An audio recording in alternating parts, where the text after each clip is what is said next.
말씀은 사도행전 1장 12절로 14절 말씀입니다. 제자들이 감람온이라 하는 산으로부터 예루살렘에 돌아오니 이 산은 예루살렘에서 가까워 안식일에 가기 알맞은 길이라. 들어가 그들이 유하는 다락방으로 올라가니 베드로, 요한, 야고보, 안드레와 빌립, 도마와 바들로메, 마테와 및 알페오의 아들 야고보, 셀로딘 시몬, 야고보의 아들 유다가 다 거기 있어 여자들과 예수의 어머니 마리아와 예수의 아우들과 더불어 마음을 같이하여 오로지 기도에 힘쓰더라. 아멘.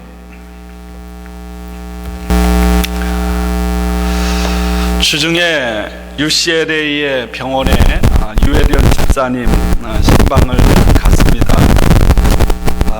집사님 투병하는 마지막 인생의 시간들을 투병하는 모습을 보면서 한 2시간 신방을 마치고 주차장에 계산대 비용을 지불하고 차로 돌아왔습니다.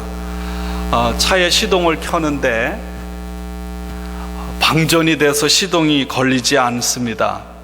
이머전시 비상등을 잘못 켜놓고 갔다 온 결과입니다. 난감한 일이 벌어졌습니다. 어떻게 하나? 주차를 돕는 분이 있어서 말했더니 자신도 할 방법이 없으니까 1층 인포메이션 데스크에 가서 도움을 호소하라는 것입니다. 1층에 올라갔습니다. 그랬더니 트리플 카드 A가 있느냐 그런 말과 함께 자신도 도울 방법이 없다는 것입니다. 엘리베이터를 기다리는 그런 물건 배달하는 사람에게 도와달라고 호소를 했더니 자신도 점프 케이블이 없어서 도와줄 수가 없다는 것입니다. 다시 지하로 내려왔습니다. 주차 계산하는 곳으로 가서 도움을 호소했는데 도울 수가 없다는 것입니다. 마침 지하 2층에 핸디맨이 내려오는 거예요. 그래서 또 도와달라고 했습니다. 그랬더니 관심은 많이 갖고 어쩔 줄 몰라 안타까워하는데 자신도 점프 케이블이 없어서 도와줄 수가 없다는 것입니다. 후드를 열어놓고 혹시나 누군가가 주차장에 들어오다가 저를 보고 도와줄지 그런 기대를 하고 조금 서 있었습니다.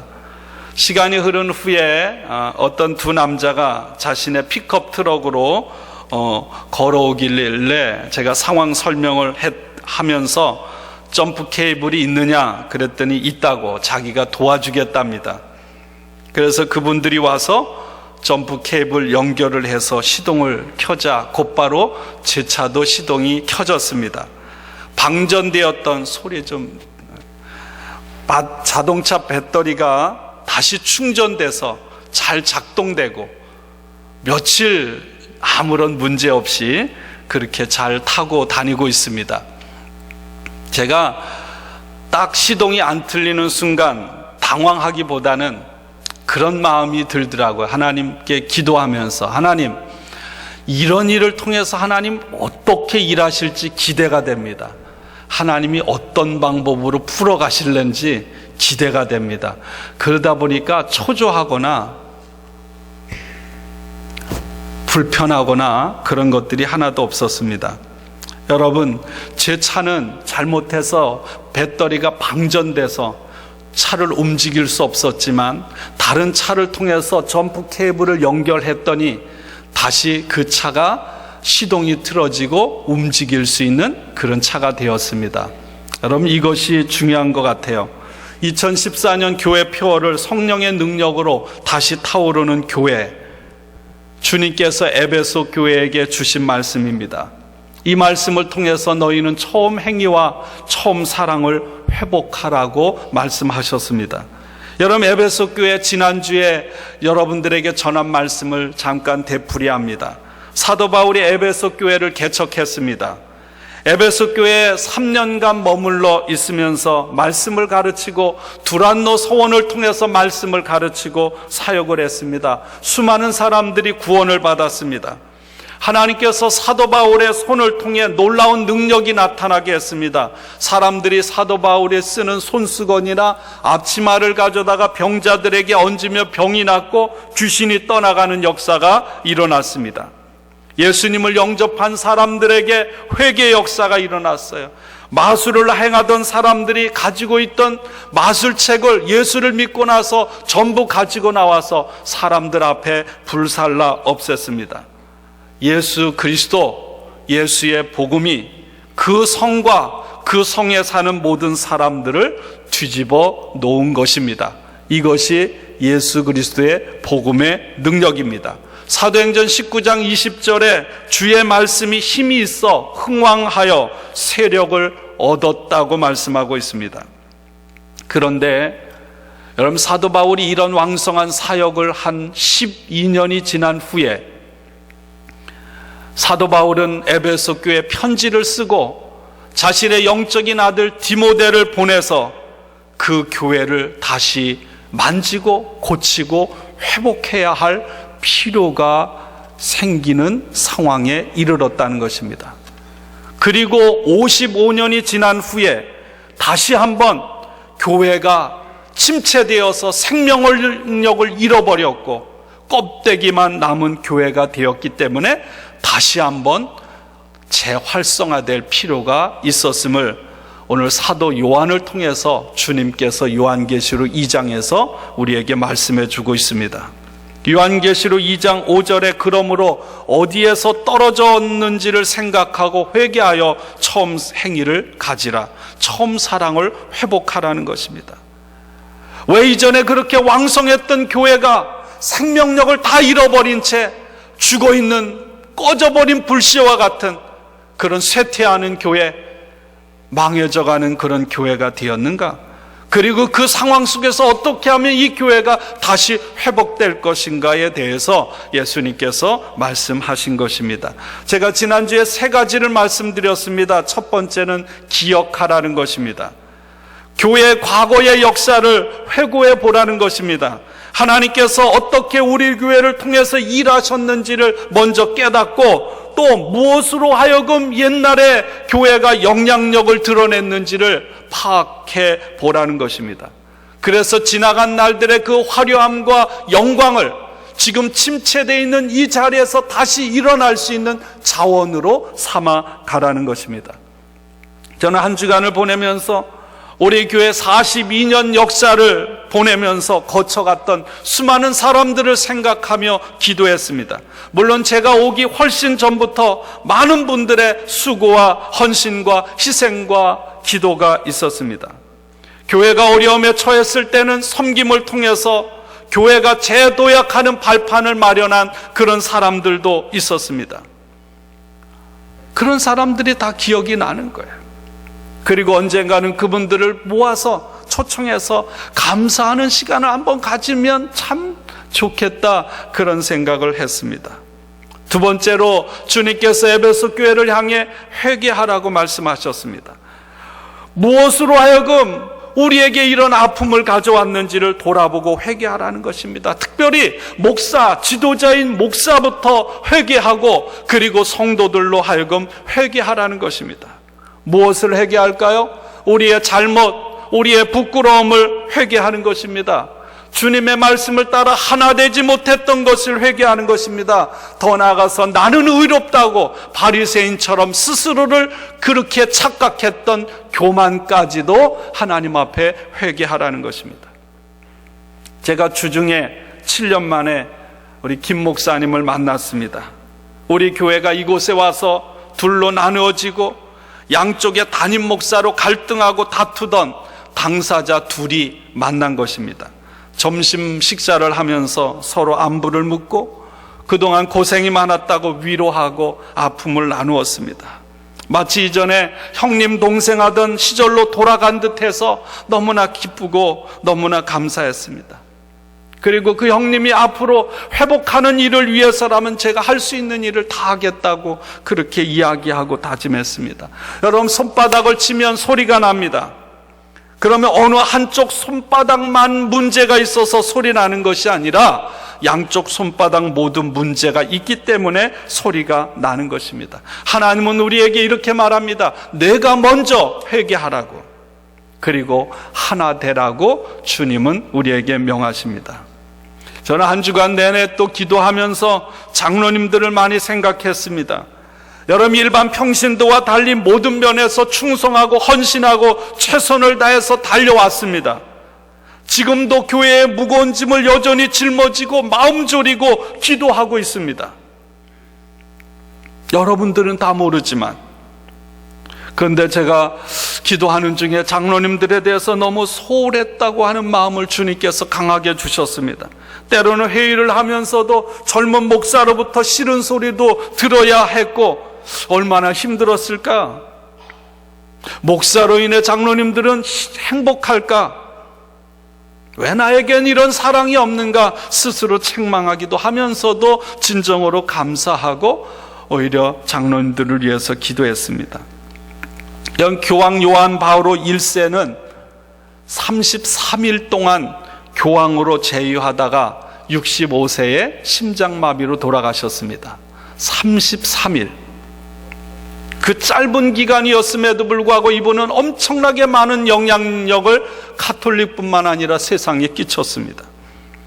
이분은요, 생전에 늘 이런 얘기를 했어요. 짧은 기간 동안 나는 교황이 될 자격이 없는데, 왜 하필이면 나란 말인가?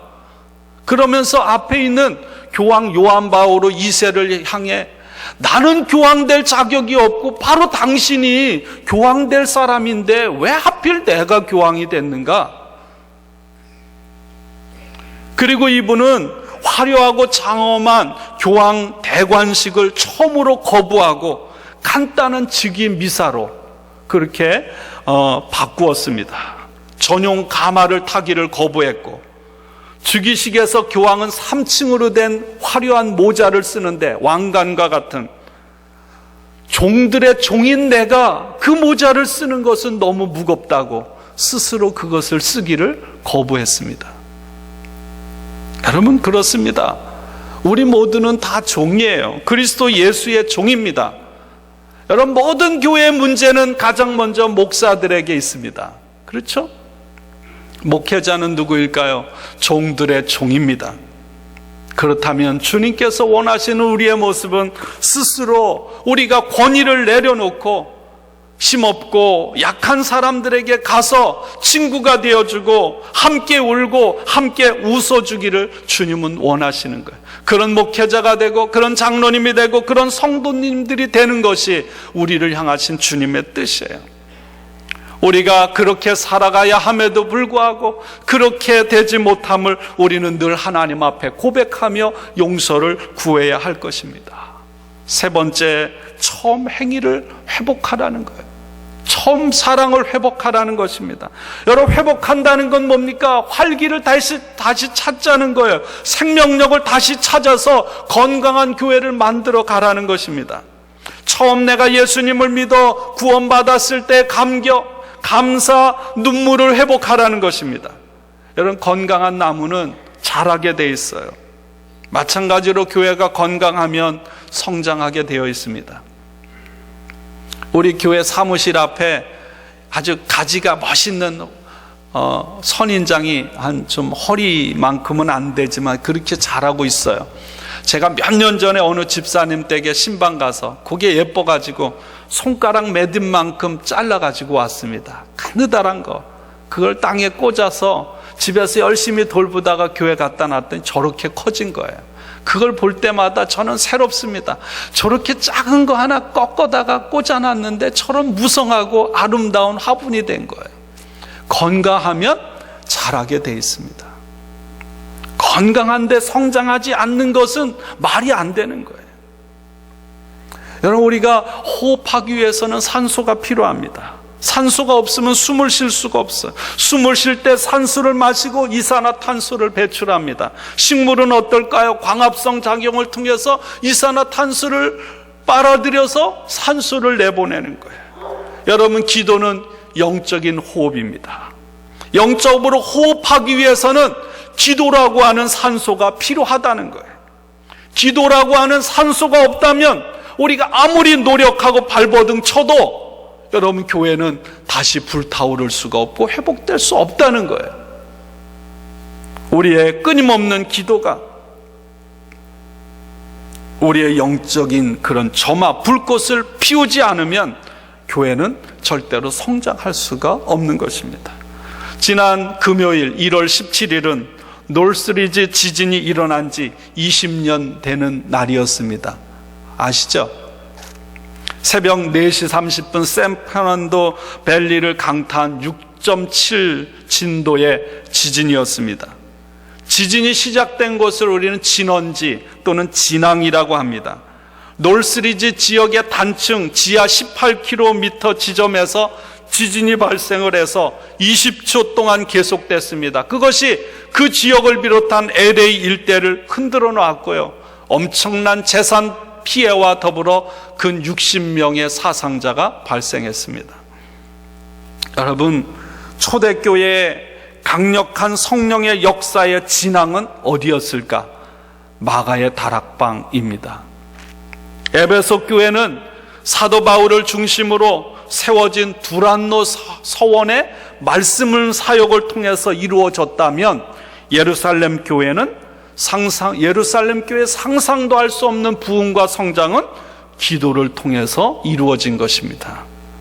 부활하신 예수님께서 승천하시면서 제자들에게 이렇게 말했습니다.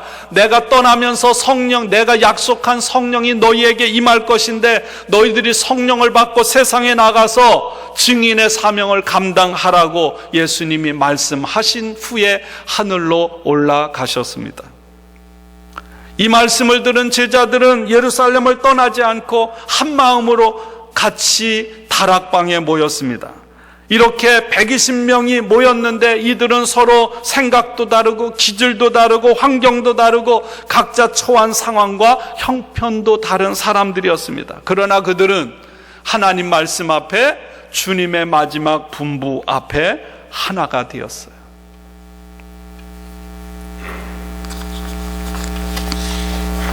이들 120명은 마가라고 하는 요한의 어머니 집 한 다락방에 모여서 마음을 같이하여 기도하기 시작한 것입니다.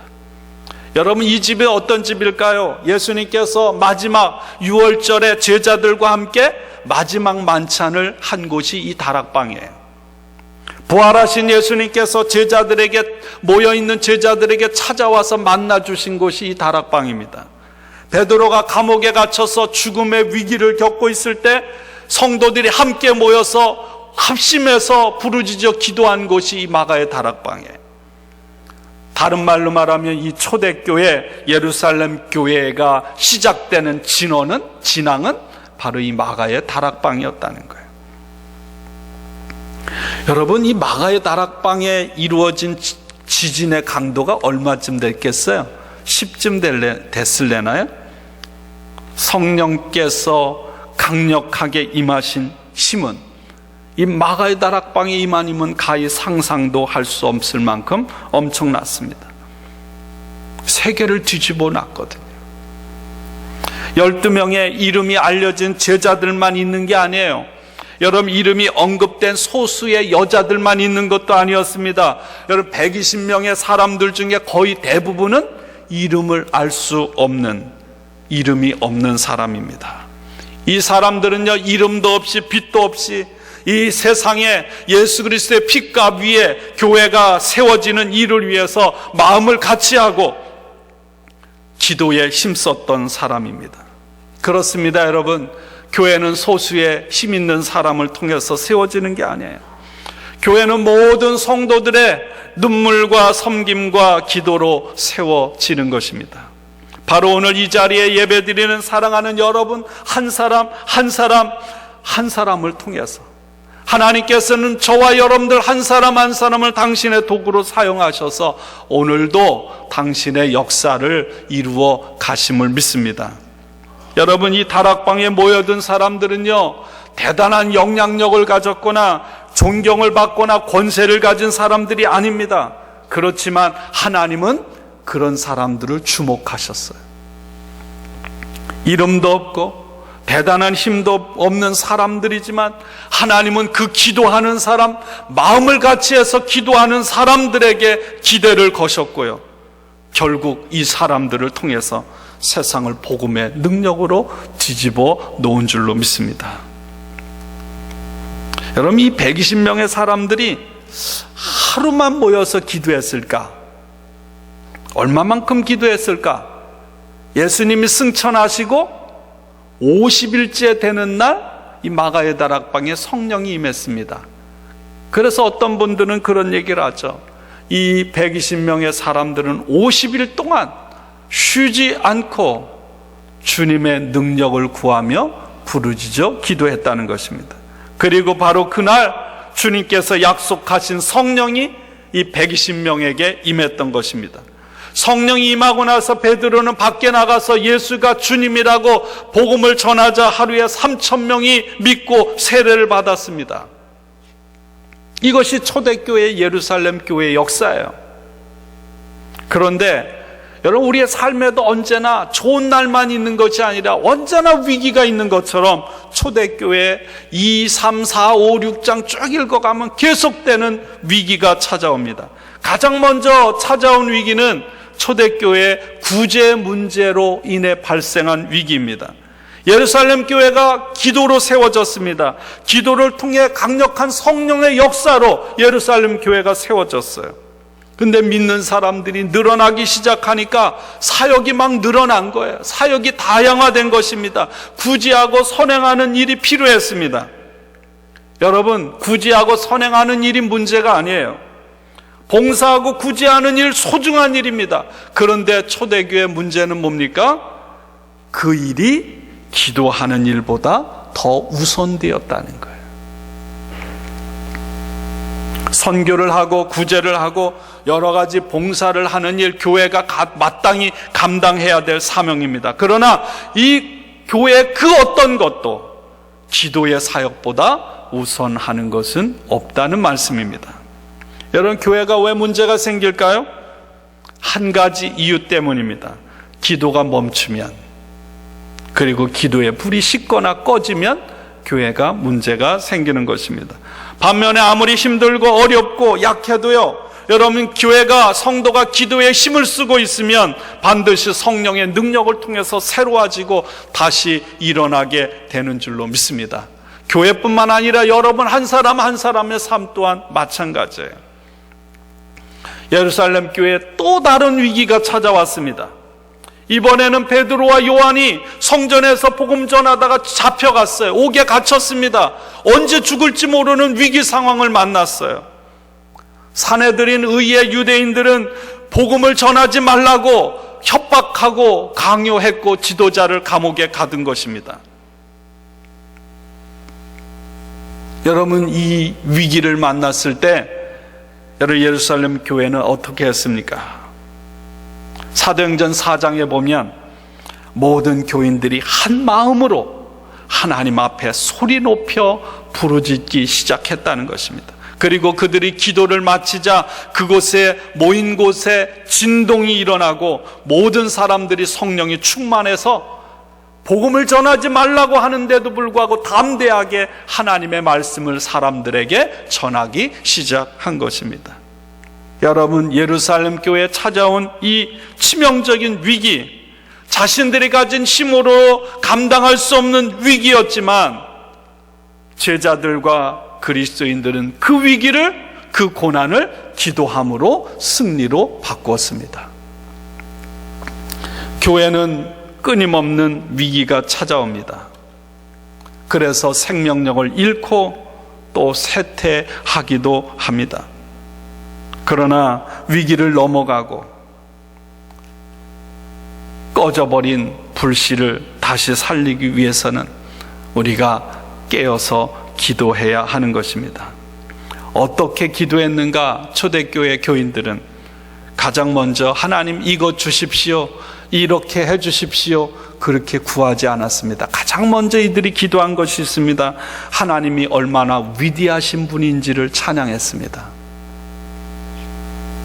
하나님의 위대하심에 온 마음을 집중하면서 하나님의 뜻에 맞는 기도를 드렸고요. 그리고 하나님의 뜻에 맞게 기도하면 하나님이 반드시 응답하실 것이라는 확신을 갖게 되었습니다. 그리고 이들은 기도의 응답을 받은 것입니다. 사랑하는 여러분, 그렇습니다. 하나님은요, 우리들이 찬양할 수 없는 상황 가운데서도 하나님은 찬양하기를 원하십니다. 초대교회 그리스도인들은 주님을 찬양했습니다. 어떤 주님? 십자가에 고난당하시고 죽으신 주님을 찬양했어요. 어떻게 그런 것을 찬양할 수 있을까요?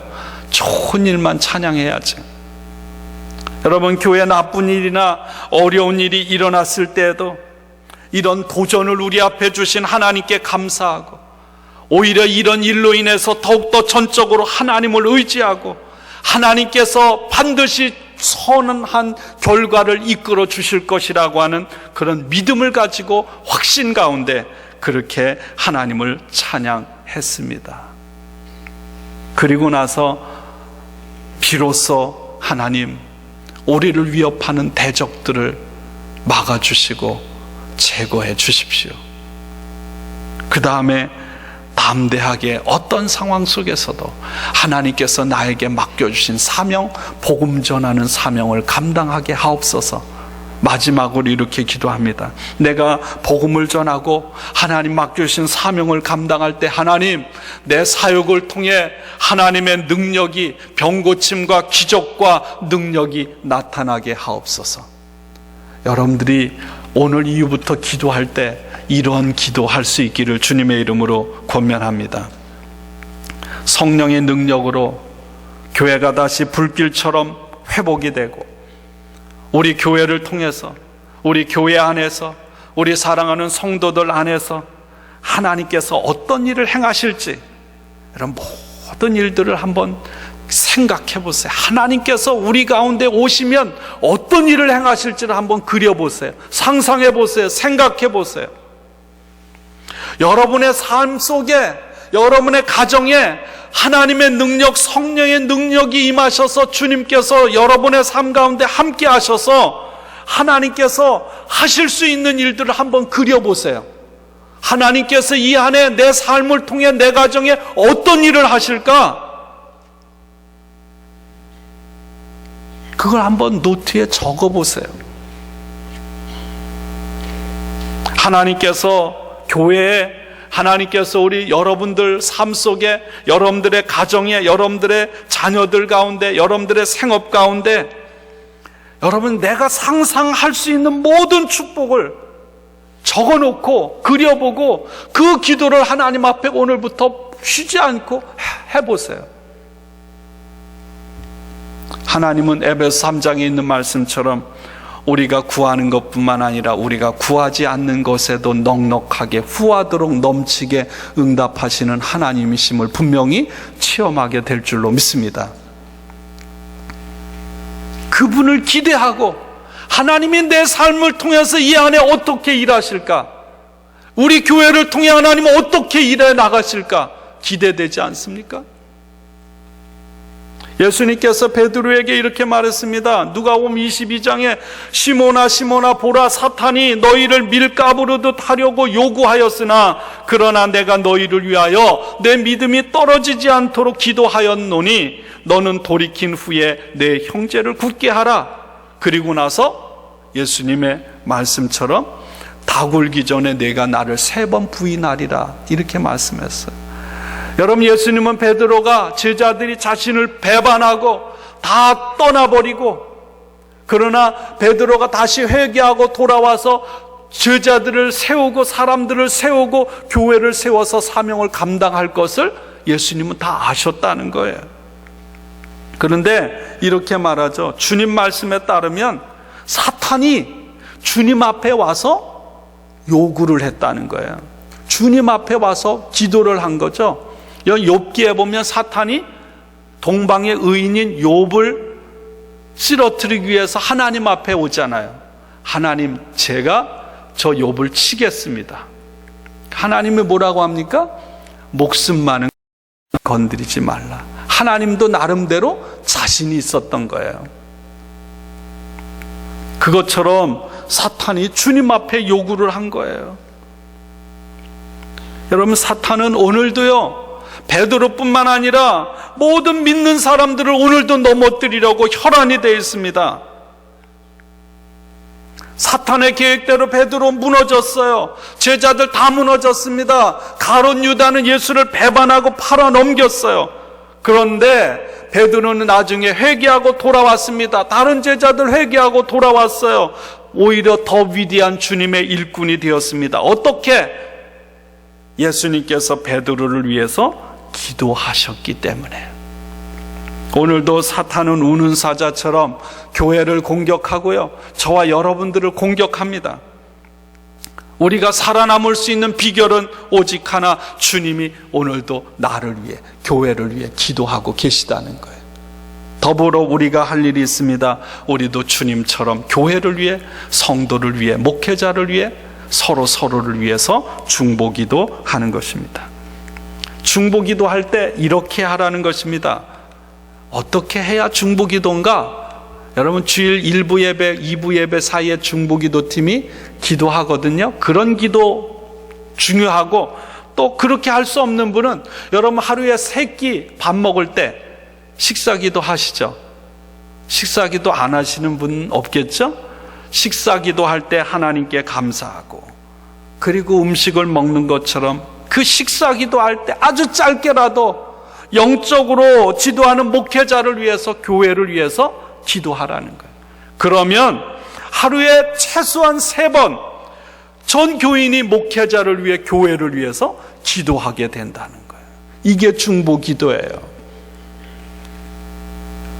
또 때로는 여러분 교회 와서 주차장을 걸으면서 기도하고, 어떤 분은 이 교회 한 블럭을 걸으면서 교회를 위해 기도하고, 성전에 들어와서는 강단을 위해서, 강단에서 말씀 전한 목회자를 위해서 기도하고, 그리고 비어있는 자리, 이 자리에 앉아서 예배드릴 사람을 위해서 기도하라는 거예요. 여러분이 어느 가정을 방문하면 그 가정의 식구들 한 사람 한 사람을 위해서 축복하고 기도하라는 것입니다. 여러분이 어떤 일터를 방문하면 그 사업장을 위해서 구체적으로 기도하라는 거예요. 그 자리에서, 바로 그 자리에서 그 식구들을 위해서, 이 교회에서 이 교회 예배드릴 사람을 위해서, 목회자를 위해서, 그리고 내가 무슨 기도를 했는지 계속해서 적어나가라는 거예요. 그래야 하나님이 내 기도에 어떻게 응답해 주셨는지를 우리가 확인할 수 있지 않습니까? 저도 많이 반성했는데, 누가 기도 요청을 할 때 그 자리에서 바로 기도해 주라는 거. 여러분끼리 목장을 모이든 함께 할 때 나 기도해 줘, 그러면 알았어 하고 돌아가서 다 잊어먹지 말고 그 자리에서 기도해 주라는 거예요. 그러면 사람들은 그런 생각을 한다. 아, 내가 살아가다가 기도가 필요할 때는 언제나 누군가 그 자리에서 기도해 주는구나. 아, 기도가 이렇게 힘이 있는 거구나. 그래서 기도하는 삶을 살아가게 된다는 것입니다. 말씀을 마칩니다. 여러분, 우리 지하실에 오래된 보일러, 그리고 이 에어컨, 히터, 닥트들을 뜯어내는 공사를 몇 달째 지금 하고 있습니다. 지하실에 가스 파이프가 들어와 있습니다. 안전하게 공사를 하기 위해서 공사를 하면 가스 파이프의 밸브를 차단을 합니다. 그러면 부엌에 있는 보일러의 불이 꺼져요. 그럼 따뜻한 물을 쓸 수가 없습니다. 버너도 쓸 수가 없어요. 공사를 마치고 가스 밸브를 열어놓고 갑니다. 그래도 여전히 보일러는 꺼져 있는 거예요. 가끔씩 제가 보일러에 불을 붙입니다. 아무리 보일러가 준비되어 있고 가스를 틀어서 오픈해놔서 연결되어 있어도 여러분, 보일러에 점화를 하지 않으면 따뜻한 물을 쓸 수가 없는 거예요. 하나님은 오늘도 저와 여러분들과 함께 하십니다. 히브리서의 말씀처럼 하나님 그리스도는 어제나 오늘이나 영원토록 저와 여러분과 함께 살아계셔서 역사하십니다. 그러나 하나님은요, 주님은 기도하는 사람을 통해서 일하십니다. 바로 기도는요, 하나님이 연약한 우리들을 통해서 일하시는 통로인 줄로 믿습니다. 2014년 한 해를 살아가면서 여러분들이 오늘 말씀을 품고 여러분 스스로의 삶을 위해, 가정을 위해, 또 목회자를 위해, 교회를 위해, 성도들을 위해 기도할 때 오늘 예루살렘 교회에 임했던 강력한 성령의 역사가 저와 여러분들을 통로로 놀랍게 이루어지는 그런 이 한 해와 우리의 삶이 되기를 주님의 이름으로 간절히 축원합니다.